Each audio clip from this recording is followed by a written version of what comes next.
তখন বিশ্বামিত্র মুনি আমার বলছে, হ্যাঁ আমি এসেছি তোমাদের এই নগরে তোমার কাছে কিঞ্চিত পরিমাণের ভিক্ষা চেতে। তখন রাজা দশরথ বলছে, কি ভিক্ষা চান আপনি?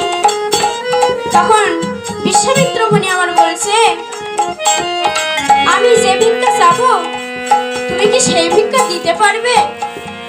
হ্যাঁ দেব। দিতে পারবে তো? অবশ্যই দেব। সত্যি দিতে পারবে তো? সত্যি দেব বলছি। তাহলে তুমি একবার ত্রিসত্য অঙ্গীকারে আবদ্ধ হয়ে বলো তুমি দিতে পারবে? বলছি তো আমি দেবই। তাহলে শোনো আমি বলছি। আচ্ছা শোনো শোনো দশরথ, শোনো দিয়া মনের বিনয়ে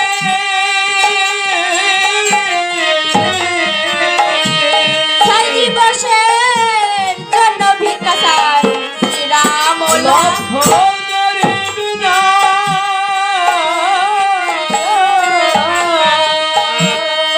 শরীরে এই কথা বিশ্বামিত্রর মুখে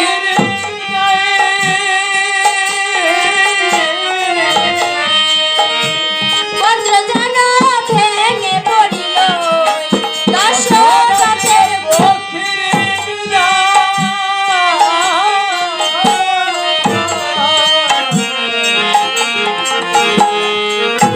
রাজা দশরথ আমার এই কথা শুনে বলছে, এ কি বলছেন মুনিবর? আমি যে রাম লক্ষ্মণকে ছাড়া থাকতে পারি না, এক মুহূর্ত না দেখলে আমি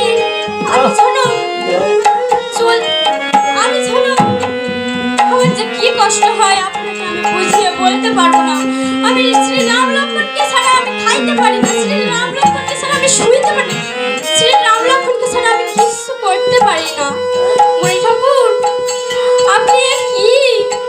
আপনি কি ধন চাইলেন আমার কাছে?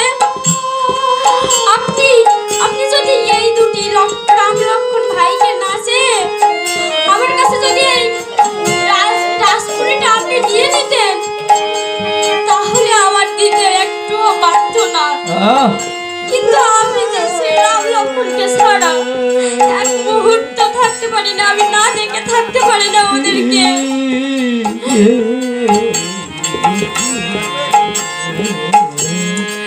তখন বিশ্বামিত্র মুনি বলছে, ও হে দশরথ, তুমি যে আমার কাছে ত্রিসত্য করে অঙ্গীকার হয়েছ তাহলে তুমি দিতে পারবে না কেন? তোমাকে দিতে হবে। তাই দশরথ বলছে, আমি কি করে দেব এই দুটি ভাইকে? আমি যে ওদের ছাড়া এক মুহূর্ত চলতে পারি না, আমি কিছু ভাবতে পারি না ওদেরকে ছাড়া, আমি কিছু খাইতে পারি না ওদেরকে ছাড়া। আমি ওই দুটি ভাইকে আপনার কাছে কি করে তুলে দেব? তখন বিশ্বামিত্র মুনি আমার বলছে,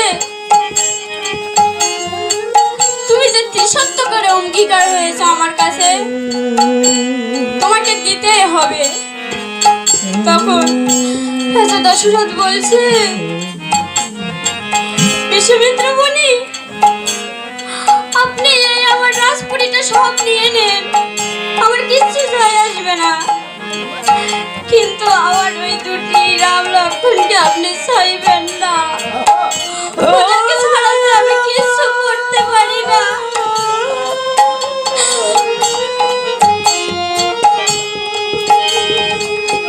তখন বিশ্বামিত্র মুনি আমার বলছে, তুমি দুটি ভাইকে দেবে না? তখন রাজা দশরথ বলছে, আমাকে মাফ করবেন, আমি ওই দুটি ভাইকে দিতে পারবো না। তখন বিশ্বামিত্র মুনি বলছে, তুমি আমার কাছে ত্রিসত্য করে অঙ্গীকার হয়েছো, তাই আমি তোমাকে অভিশাপ দিচ্ছি, তোমার এই রাজপুরে একদিন ধ্বংস হয়ে যাবে।